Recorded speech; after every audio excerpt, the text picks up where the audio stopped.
Brazilian couple. Ganito raw kung ilarawan sina Diana Meneses at Shivaker. Of diverse cultures pero malapit daw sila sa isa't isa. Proof of their extraordinary closeness ay ang pagiging sweet daw sa Itbulaga. Palagi rin daw silang magkasama sa labas. To finally end the doubts and the doubts. Mismong sina Shivaker at Diana ang magkukumpirma ngayong hapon sa Star Talk. Are they or aren't they? Ayan, Lolet, Brazilian. Tinatanong mo kanina. Akala ko Brazilian Tinanong niya, Brazilian ka rin, sabi kay si Bakit. Oo. Brazilian. Yan. Saka bakit ang tawag sa kanya ni Gorgie, Sam? Sam talaga ang pangalan niya, Samir. Ang tunay na pangalan. Mga kaibigan, eto na po. Para matapos na yung mga chika nyo, magkakaalam-alam na kung magsyota talaga itong Brazilian na to. Si Baker, alam ko na nabalita na nahulog. Dahil mahilig ka sa hulog, di ba? Yes, totoo yan. Nahulog ang kalooban niya. Actually, lagi may nahuhulogin nga sa akin. Hindi. Tinatanong mo ka din. Hindi, akala ko kasi... Didiretso mo na eh. Hindi, akala ko kasi silang dalawa ni Karil. Kasi yun ang nabasa ko noon. Ayan, isa-isahin natin. Oh. Kayo ba ni Karil? Sagutin mo muna. Ay, hindi po. Ba't ka na-chismis kay Karil? Oo. Hindi, kasi we used to go out.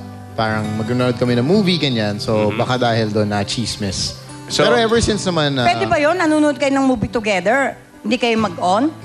kung barkada siguro. Parang kasi, also, pag magkakasama naman kami, kasama namin yung mga partners ko sa radio, yan, sina Tony Slick. So, parang ganyan. Okay. Diana, kayo ba ni Shivaker, ni Sham? Yung totoo. Oo, totoo. Hindi kami. Ano? Di ba meron kang ano? Sabi mo kagabi. Sabi mo kagabi. Di ba meron kang boyfriend? Wala. Yung ano ba yan? Carlo ba pangalan? Sabihin mo na. Ano ba? Meron pa ba kang connection Di ba? doon? Meron ka, Carlo? I had a boyfriend, that's true. But Si Carlo? yeah, I broke up with him last year pa. You're still on with No. Carlo? Broke up na nga eh. Broke up no. Bakit kayo nag-break? Wala, it wasn't working anymore. Dahil kay Shivaker? No. Aray. Hindi, meron ka daw dahil mamaya meron kayong show ni Anjon, di ba? Call center. Call center. May ini-introduce ka raw dance step sa call center. Ito bang dance step mo to na ituro mo na kay Diana? Actually, hinihintay ka lang yung right time na ituro sa kanya Well, dance step. this is the right time. Pwede ba nating makita? Ano, gusto mo, Lolit? O nga, dance step lang, may dance right step time lang. pa. Kasi Okay. para sa akin, medyo intimate na dance step to. Kasi sa... Okay. Kailangan sa loob ng Pwede kwarto? demonstration lang. Sa India kasi diba, medyo sensual. Ano, wala akong alam dahil... Okay, hindi ka pa nga ready. Diba sabi ko sa'yo, one Hindi, day... ituro mo natin ngayon para makita rin namin. Gusto namin maging ni Lolit eh. Ang tawag kasi dyan, yung nga natin.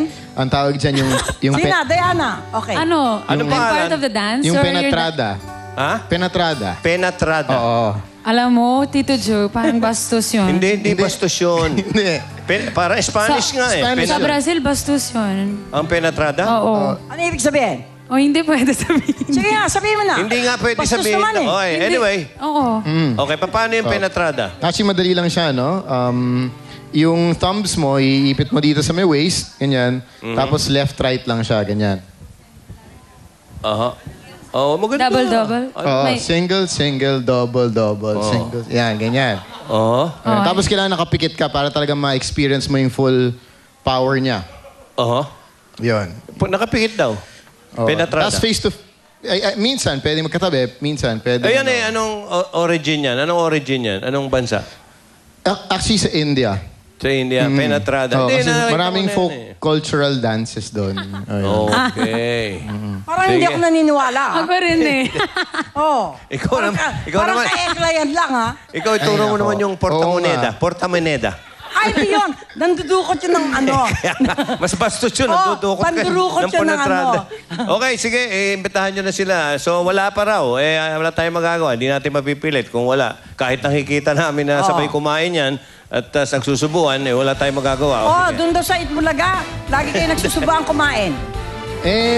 Kasi ano naman parang maganda yun Parang, kasi minsan, masakit yung kamay niya, so susubukan ko na lang siya, ganun. Oh, Saka wala. lagi daw nagpapaiwan kayong dalawa doon sa kwarto. Sa dressing room, minsan, bakit? kaming dalawa lang. Kasi tinutulungan niya ako maghanap ng damit. kasing costume ko, madami. Oh, wala. So, wala. ayun, minsan, nagpapatulong ako sa kanya. Tulungan mo naman ako hanapin yung damit ko. Okay. Aamin din yan, isang araw. Okay, sige, imbitahan nyo na sila sa mga shows nyo. Ayan, teka, ladies first. So, go ahead. Yun, Itbulaga, araw-araw, Monday to Saturdays. And every Saturday, dito ay showtime. Yan. Marakit ka ron, ha? Ikaw, si Bakit? Ako rin sa Eat Bulaga, noontime. And Tweetbiz sa QTV. Yan, huwag niyong kakalimutan. 7 p.m. Mondays to Fridays. Sa Cool Center, syempre. 11 p.m. live dito sa GMA. Bago ikaw, Joey, teka muna. Okay, Happy lang, wedding sige. anniversary kay Bigli Sandra lang. Teresa Aquino at kay Manny Ballester. At happy birthday uli kay Lilibet Razonable. Ito ngayon, yung kaibigan natin, si Ricky Lo, mga kaibigan. Ako'y nagulat din dito kanina umaga. Si Ricky Lo po, sasagot sa pagkakaban sa kanya ng kabilang estasyon. Narinig Bakit siya mo ba yan? binaban? Hindi ko alam. Ako ngayon nagulat, tinatanong ko. Pero Sige, para mamaya malaman, sasagutin sabay-sabay niya nating ni malalaman. Ricky. Ricky Lo, ibaban mo? Oo, taga-Hollywood yan, ha? Lolit pa. Oo. Oo. Okay, abangan niyo po yan. Kung mga sagot ni Ricky dyan at kung anong tungkol dyan. Pagbabalik ng Star Talk.